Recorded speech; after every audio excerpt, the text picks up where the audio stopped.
তুমি কি একজন ভালো মানুষ হতে চাও? যদি উত্তর হ্যাঁ হয় তাহলে অবশ্যই ভিডিওটি শেষ পর্যন্ত দেখবে। ভালো মানুষ হতে গেলে কিছু মৌলিক গুণাবলী এবং আচরণ ধারণ করা প্রয়োজন।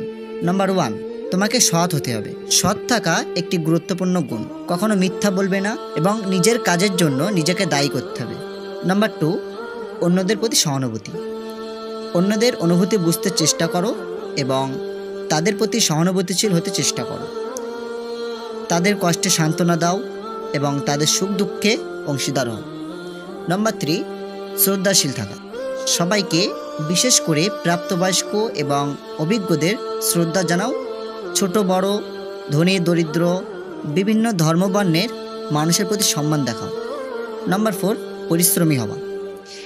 নিজের কাজ বা দায়িত্বকে গুরুত্ব দাও এবং পরিশ্রমের মাধ্যমে সাফল্য অর্জন করো। কঠোর পরিশ্রম এবং ইচ্ছাশক্তি তোমাকে তোমার লক্ষ্যে পৌঁছাতে সাহায্য করবে।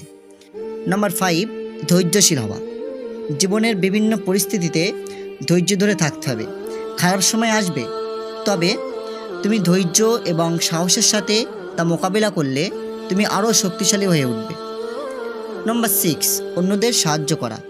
যাদের সাহায্য প্রয়োজন তাদের সাহায্য করো। তোমার সহানুভূতি এবং সাহায্য অন্যের জীবনে পার্থক্য তৈরি করতে পারে।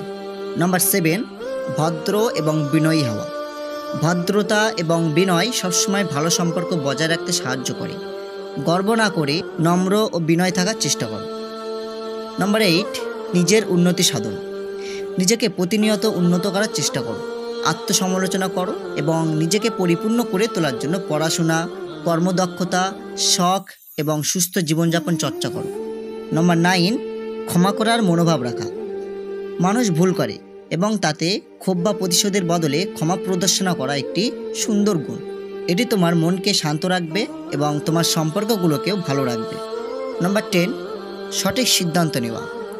জীবনের প্রতিটি ক্ষেত্রে সঠিক এবং ন্যায়সঙ্গত সিদ্ধান্ত নিতে চেষ্টা করো, এমনকি যখন পরিস্থিতি কঠিন হয়। এই গুণাবলী তুমি যদি ধারণ করতে পারো তাহলে তুমি একজন ভালো মানুষ হিসাবে সমাজে গড়ে উঠতে পারবে এবং তোমার নিজের জীবনও আনন্দময় ও পূর্ণ হবে। ভিডিওটি যদি তোমাদের ভালো লাগে অবশ্যই লাইক করে রাখবে আর আমাদের চ্যানেলে নতুন হয়ে থাকলে অবশ্যই চ্যানেলটি সাবস্ক্রাইব করে রাখবে।